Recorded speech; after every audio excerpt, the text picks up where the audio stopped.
We're looking at chapter 12, verse 39. Matthew chapter 12, verse 39. Let's bow together in prayer. Lord, this is your deal. We're yours. This is your service.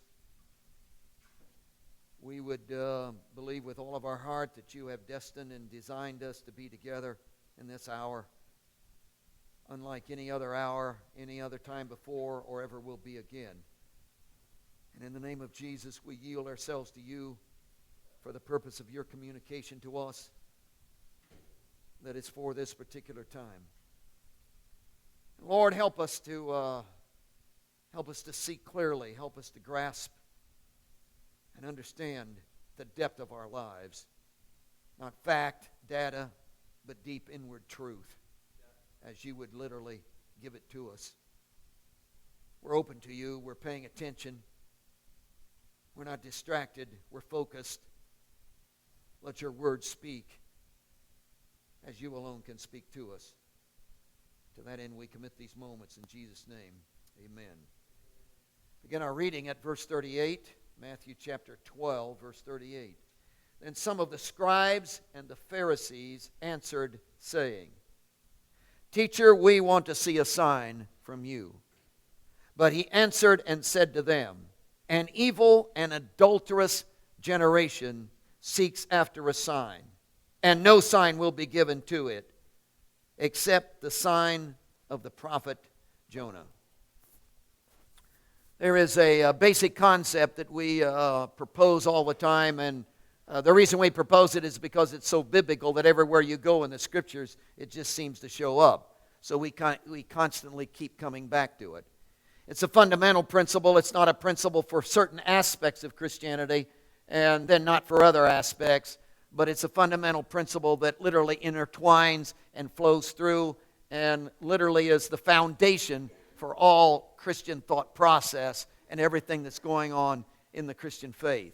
So this principle becomes absolutely essential that you grasp it, understand it, get a hold of it, which is why probably the Scriptures just keeps bringing it back to us again and again and again. And here again in this passage, it shows up. And it's the principle that we call, and you can choose your own terms if you want to, but it's the principle that we call the being principle. That Christianity is all about being. Now, in times past, we've talked about this in terms of being versus doing, which probably wasn't totally correct, because the idea of being versus doing is the idea that the two are opposite of each other, opposed to each other, that they fight against each other, that one is more important and is higher than the other, and one should be done away with, which obviously isn't true.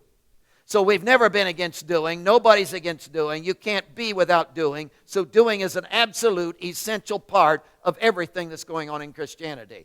And if Christianity isn't flowing into your physical doing activities, well, forevermore, you're not a Christian. So doing is going to be an expression of all that you are within. But the focus is not on the doing. The focus is on the being. Now, you know that if you're going to be, you're going to do. But you know you can do without being.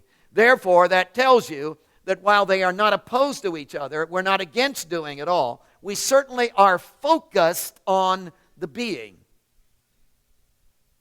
Because it's in the being that the doing is going to take its proper shape. It's in the being that the doing is literally going to be spill out of you in the spontaneous manner that will win your world. It's in the being that the doing is going to so naturally take place that it's not going to be oh, you had to do that. It's going to be, oh, you couldn't keep from doing that. So the being becomes absolutely the focus. Because we know that if you focus on the being, the doing will take place. Now, one way to test your being, of course, is to look at the doing. But you don't want to look too long because you might get sucked into that, and you don't want to be focused on the doing. You want to be focused on the being. For the being is the inner state and the inner nature of the inner being.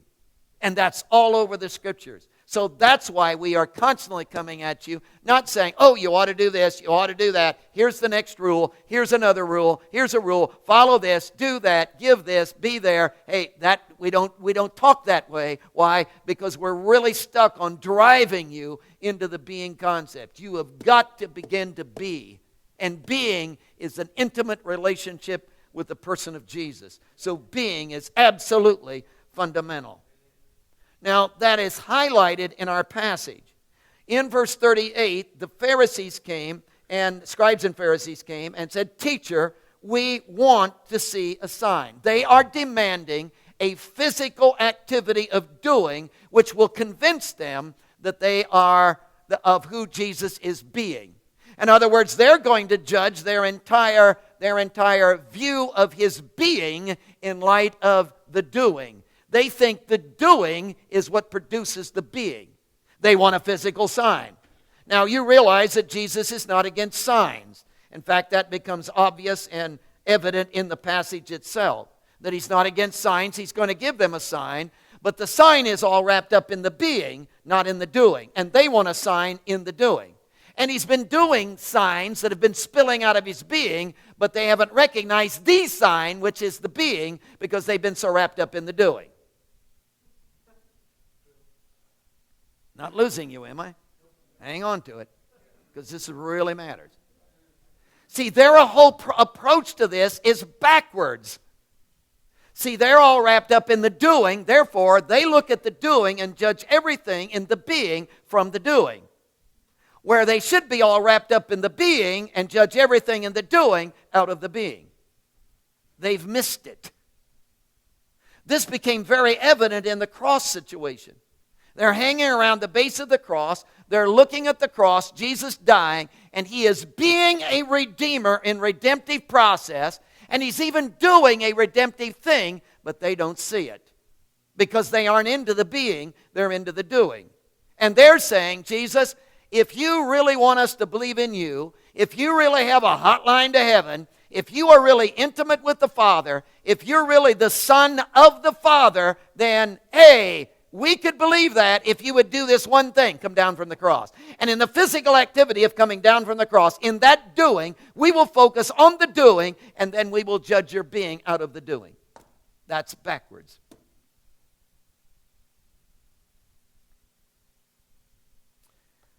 We've been hammering this same idea in light of the Scriptures. The same principle abides in the Scriptures. Here is the living Word. Here is the written Word. You know why I believe in the written Word? Because I know and believe in the being of the living Word. And in embracing Him, I am literally brought to the overwhelming conclusion that His written Word is alive and functioning and as a product of who He is, and it spills out of His being. And the reason I believe in the Scriptures is because of, the living Word. See, I don't believe in the Scriptures, and therefore the reason I believe in the Scriptures is because that causes me to believe in Him. I believe in Him, and that causes me to believe in the Scriptures.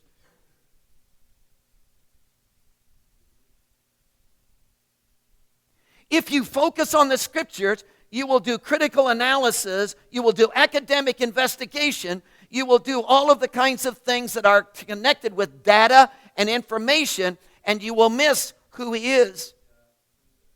And it's in getting all wrapped up in who He is that the Scriptures begins to come alive, and you begin to see truth because you see Him.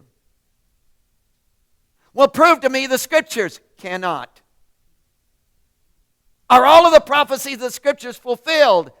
They will be fulfilled. Are they fulfilled? Will they be fulfilled? Yes, they will. But I don't believe in the Scriptures because the prophecies are fulfilled. I believe in the Scriptures because of who He is in His inward being, the state of being. I believe in who He is. And because I've embraced Him, I buy into the Scriptures.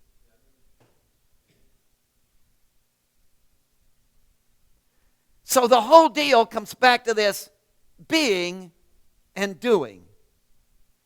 So this passage, again, they're backwards. Hey, if you back up one big paragraph, it actually starts at verse 22 and goes through verse 37, which is the context in which this all happened. They have come to Jesus and they said, you are in league with Beelzebub. He's just done a phenomenal miracle. He just cast out a demon. He's been doing all of this on the Sabbath day, by the way. And because as he had walked with the Pharisees, they've gone off and plotted murder. And now he is, while they're plotting murder in the conference room, he, of course, has taken the whole multitude, and he's gone on the Sabbath day, and he's done thousands of miracles, no doubt. Hundreds and hundreds and hundreds of miracles, no doubt. Now, on top of all of those miracles, he's done this one miracle of casting out a demon, and the man was blind and mute because of the demon possession, and now he's both speaking and seeing. The crowd goes wild. They say, oh, this probably is the Son of God, the Messiah we've been looking for. And of course, they respond by saying, no, he is not the Messiah. He is in league with the Beelzebub, the ruler of the demons. Now, where did they get that? Oh, that's easy. See, they're all wrapped up in the doing. They have their oral traditions. They have their 613, we've talked about them, oral traditions. A lot of them are tied to the Sabbath day, so here they all are. Jesus comes along and just absolutely blows these off. He absolutely doesn't pay any attention to them. He doesn't keep them. He acts like they don't even exist. He certainly is teaching by his very actions that they are not true, and he just blows them off. For these Pharisees, they believe this is all based on the Scriptures. So they're saying, whoa, wait a minute. If you don't believe this, then obviously you are not of God. And if you're not of God, you must be of the devil. So based on what you're doing, Jesus, we are going to say that who you are is you are in league with Beelzebub, the prince of demons. And so they are basing their state, how they judge their being, they're basing it on what Jesus is doing. That's backwards. That's backwards, people.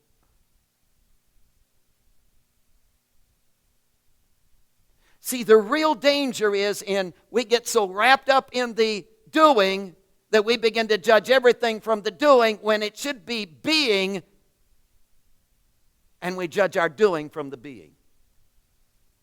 Now that's the key to verse 39. Now as you walk through verse 39, you will notice that he begins to talk in terms of except. And we don't have time to go into the grammar of this, but there's two Greek words that are translated except. It's me, which is not, and un, which is with. And it's translated except, which is a good translation. But there is another translation that would fit as well, which may give you some insight into it. It's the word only. So you could erase the word except and put the word only there. No sign will be given to it, only the sign of the prophet Jonah. Which is very, very important in the passage itself. There is no sign, he said. Now, Jesus isn't against signs. We got that. Why? Because he's going to give them a sign. Or he is giving them a sign. So you can't say he's against sign. But see, they want a sign beyond the sign that he's given them. What is the sign that he's given them? That's what I want to discuss with you tonight. There are three aspects to this sign. Obviously, we won't get to the three. We'll do one. There is the singular sign. There is the selected sign, and there is the state of the sign as depicted in the verse. Let's talk about the singular sign. What is the singular sign? He says, then verse 39. But he answered and said to them, an evil and adulterous generation seeks after a sign. Did you notice it's singular? They seek after a sign, and no sign, did you notice it's singular, will be given to it except the sign. Did you notice it's singular? Every single one of them is singular. In fact, if you back up in verse 38, the discussion that they brought up is, teacher, we want to see a sign. Did you note it's singular? So the whole discussion of signs is not plural, it is singular. And Jesus is saying, hey, I'm going to give you a sign. I'm giving you a sign. A sign. One singular sign. Now in the passage, you'll note in verse 39, the sign that he's given them is likened unto the sign of the prophet Jonah. What was that all about? Well, you know the story. If you don't, you should read the book of Jonah and find out the story. But there's the Ninevites, and hey, they're an ungodly, pagan, Gentile land and country. Jonah is an Israelite. He's being sent to preach to those people that he doesn't even like, and certainly doesn't want to be in heaven with, and certainly doesn't want them to get saved and be godly. He's being sent to them. He doesn't want to, so he gets on a ship and goes the opposite direction of Nineveh. Storm comes along, and you can read all the details on it. They finally toss Jonah overboard. The storm calms. A big fish created by God comes up and swallows the boy. He's in, and all of that is given to you in verse 40 as well. He's in the belly of this big fish for 3 days and 3 nights. Finally, a backslidden preacher makes everybody sick, including a big fish, and he throws him up on the beach. Jonah says, I think I'm going to Nineveh. So he goes to Nineveh. And even while he's preaching to them, he says, you don't want to do this. Don't get saved. I want you to all die and go to hell. And when they do get saved, he's all upset because he doesn't want them to be saved. But he's there. Jesus is saying, the sign, a sign, he says, in the end of verse 39, the sign of the prophet Jonah. In other words, what's the sign of the prophet Jonah? Now he's going to expand it. We understand that in verse 40, but we're not there yet. So what he's giving us is the sign of the prophet Jonah is the prophet Jonah. The very fact that the man showed up. The very fact that an Israelite has come to talk to them about Jehovah God and the coming of a Messiah is the sign. Jonah is the sign. Now equate that with what Jesus is saying. Jesus is saying, hey, I'm giving you a sign. I'm here, guys. Come on, you've been praying all of these years. Every morning you get up and say, oh, could this be the day that the Messiah would come? I'm here. You've offered sacrifice lamb after sacrifice lamb in anticipation of my coming. I'm here. The prophets have screamed at you. You've read the scriptures day after day after day on the prophets. I'm here. Everything you've been looking for, I'm here. And you want me to do some magic trick thing? You want me to turn the sun into blood? You want me to turn... What do you want? I'm here. I will not give you anything except myself.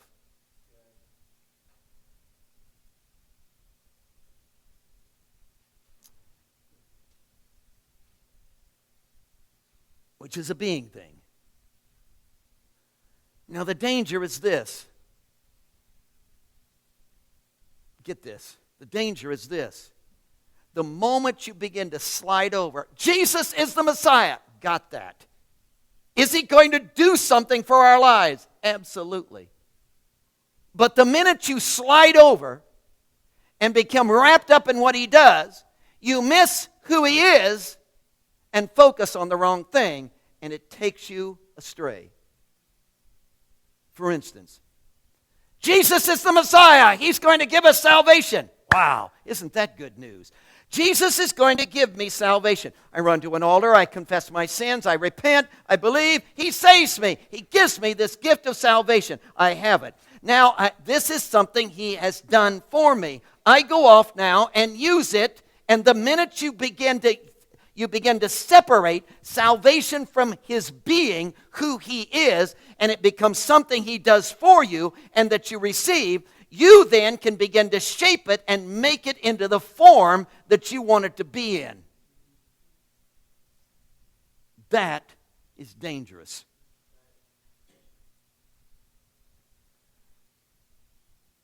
Are you tracking with me? Jesus gives me salvation. Fine. Now I got this salvation. What is that salvation like? Oh, I can just shape it into anything I want to. Why? Because it's mine. So I develop my salvation theology. I begin to compromise. I begin to develop a salvation that allows what I want to do. I develop a salvation that allows the special sins that I like.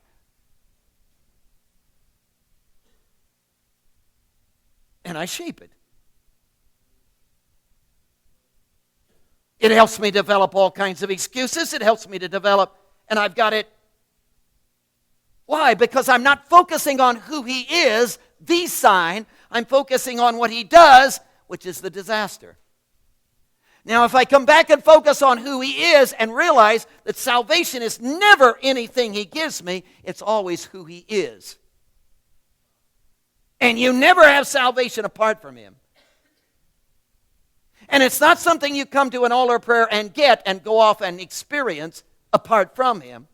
It's in the embrace of His person that you are saved. And there is no salvation outside of the intimacy of His presence within you. And when that becomes true, it's a being thing, not a doing thing. Not something He did for you. It's something He is within you, and therefore He is in control of it. And all of salvation is literally shaped by Him, and your life comes under His dictates, which means everything that spills out of salvation in doing literally has His fingerprints on it, because He is shaping it, molding it, forming it in your life.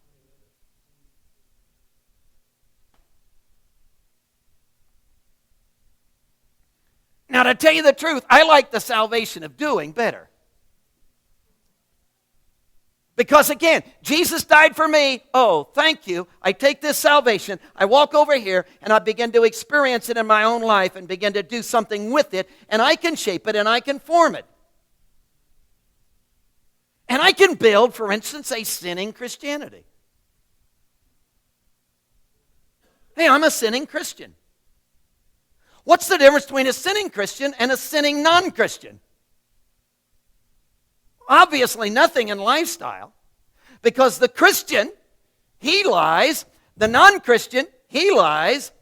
The Christian, he steals. The non-Christian, he steals. The Christian, he hates. The non-Christian, he hates. What's the difference between the Christian and the non-Christian? In lifestyle, there isn't any. And then you come to me and say, why don't you give your life to Jesus? And I say, why? Because I can live just like you without Jesus. Because what have I done? I've taken a Christianity, I've taken what Jesus gave me in salvation, and I've run off here and I've formed it and shaped it and I've molded it from my perspective in the doing.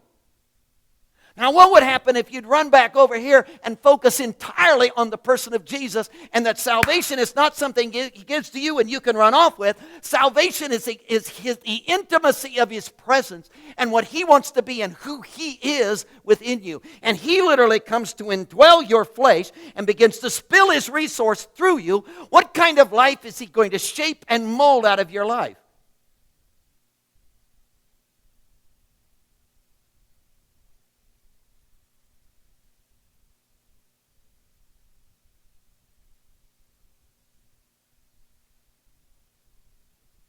So He becomes the dictator. He becomes the Lord. He becomes the king of that salvation. And instead of salvation being something He does for me, salvation becomes, whoa, who He is. See, that's what they were into. They were into, Jesus, we want a Messiah who does stuff for us, that we can take over here and shape and mold and fit into our thought process and our theology the way we want it. Jesus says, no, I am the sign, and you got to come to me.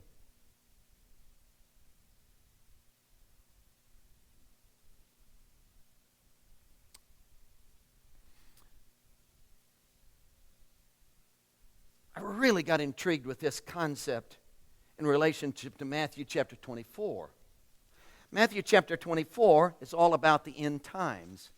So when somebody says, oh, what does Jesus have to say about the end of the world and the second coming? Well, chapter 24 and chapter 25 are full of that. And it's in chapter 24 and 25 that people talk about the signs of the time, which is really interesting to me. And as you begin to walk through this, you will see that. For instance, if you go down to verse 5, Jesus is talking to the disciples. The disciples have asked him in verse 3, tell us, look at verse 3, chapter 24, Matthew, verse 3. He says, tell us, when will these things be, and what will be the sign? Isn't that interesting? Singular. Singular. Did you see that? The sign of your coming and the end of the age. Singular. That's the question. What is the sign? Well, Jesus answers in verse 4 and begins his answer in verse 4. And he says things as you begin to move through verse 6, for instance. You will hear of wars and rumors of wars. Don't be troubled. Nation will rise against nation. Verse 7, kingdoms against kingdom. There will be famines, pestilence, and earthquakes of various places. You know what I've heard all my life? Oh, signs of the time. Earthquake in China, signs of the time. Why? Jesus said so. He never called that a sign. Do you see any place in there that he calls that a sign? In fact, if you look at verse 8, what he says in verse 8, all of these are the beginnings, not the ending, the beginnings of sorrow. That's interesting, isn't it? And never call them a sign. Or where would we get the idea of the signs of the time? Wasn't here.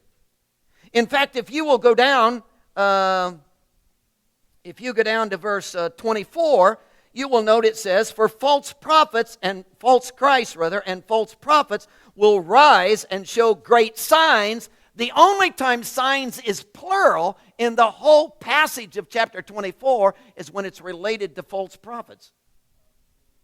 So who's going to give signs? False prophets will. False Christs will. What does Christ give? Oh, go down to verse 30. Then he says, then the sign of the Son of Man will appear in heaven. They said, what is going to be the sign? He says, the sign of the Son of Man. So who's the sign? The Son of Man. What is the sign? The Son of Man. And it's singular. And Jesus never talked about signs.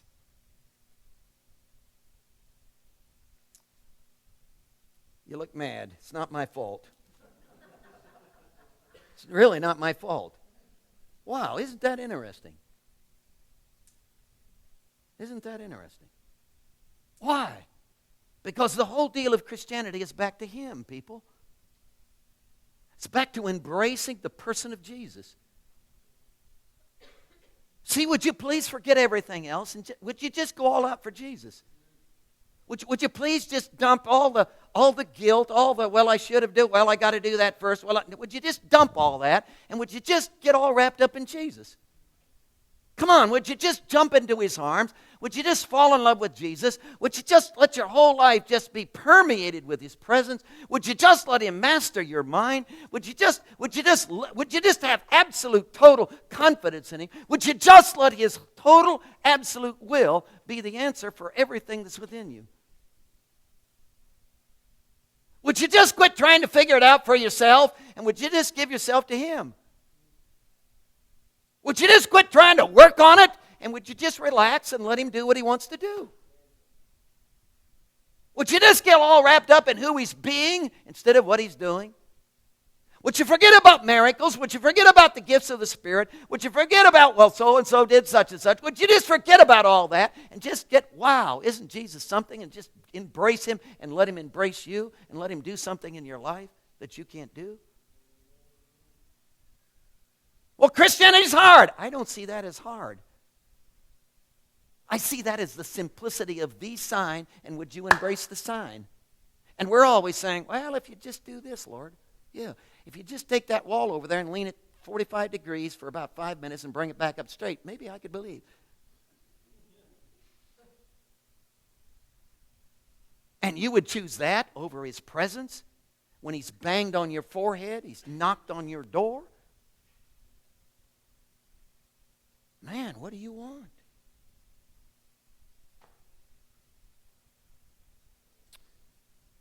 Jesus, you weren't enough for them, were you? You fulfilled all the prophecies of the Old Testament? Wow. You presented yourself to them?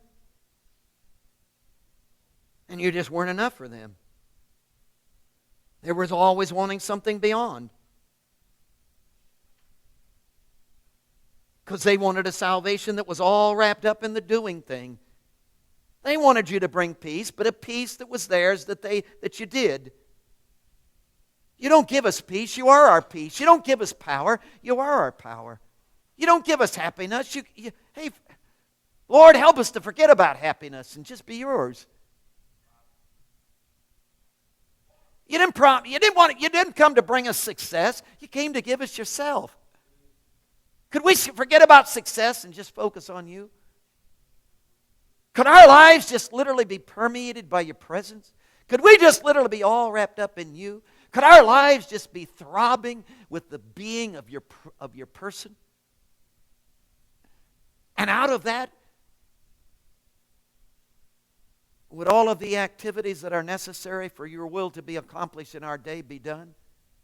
And we've been so busy trying to do the right thing that we missed you.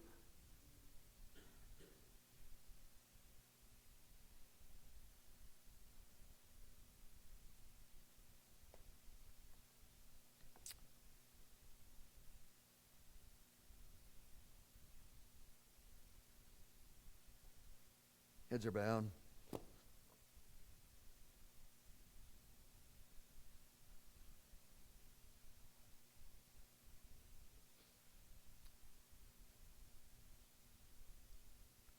If you're a sign seeker, you'll miss him. He is the sign.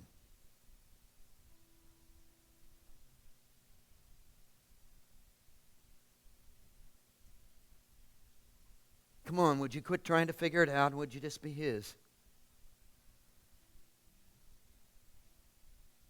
Would you just turn him loose in your life?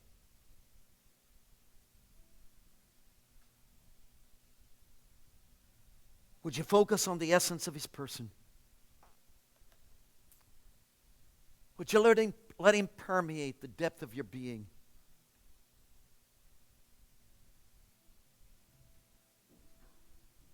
Come on, are you in love with him? Does he throb in your heart? All that thrills my soul is Jesus.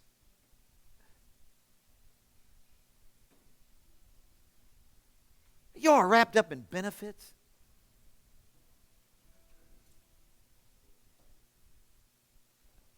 This is a call tonight. From his lips to your heart. Would you be his? One singular thing in your life. Jesus. Just Jesus. Moments of seeking.